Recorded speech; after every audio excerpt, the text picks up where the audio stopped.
Ek kon eers nie praat nie en toe my kind begin skree, het ek saam met hom geskree en hulle het na hom toe gehardloop en die vuurwapen teen sy kop gedruk.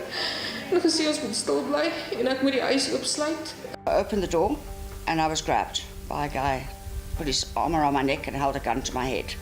They put a carpet over me and then they start hammering me with his 9mm on my head. As I went down, the guy hit me behind the head with a stick, and as I stood up, obviously the shot went. Hier vasgehou met die vuurwapen teen hom en my een kant toe gevat en ek was baie bang. En ek het die hele tyd gebid, asseblief Here, moenie laat hulle ons seermaak nie, asseblief. The whole time they'd held the shotgun to my forehead, the leader, let's call him the leader, and he kept saying, "You're going to die tonight, you're going to die tonight." En van daar af, ja, is bang vir elke geluidjie. Well, a recently published report by the AFRIF Forum Research Centre also reveals that drills, blowtorches and bleach have all been used as assault weapons against farmers. Now, the issue of the white majority in the farming community has long been stirring controversy. Efforts to redistribute land to black farmers have been launched by the government, which has stressed, though, that it doesn't intend to begin the mass seizure of white-owned farms.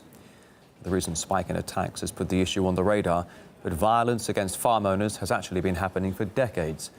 And while most of the victims are white, some say the attacks are much less to do with racism and more to do with wider social problems in South Africa. The nature of the attacks is disproportionate. We're not among those claiming there is a white genocide or a crime against humanity, but it is a serious crisis, and there are signs that it is only going to get worse. We're on record as dismissing the white genocide narrative. It does not exist. It is a fantasy. That being said, you do get into issues of what motivates these crimes, and an argument could be made that in certain instances, reckless racial rhetoric may be a contributing factor. Once again, these are all expressed as possibilities. Commercial farmers tend to be disproportionately white, although not entirely. I think it's very important, in seeking solutions, not to become trapped in that racial prism. We are aware of instances where black people have been attacked, and also I think it must be pointed out that part of the whole farm attack and farm murder phenomenon is the vulnerability of workers, who frequently tend to be black.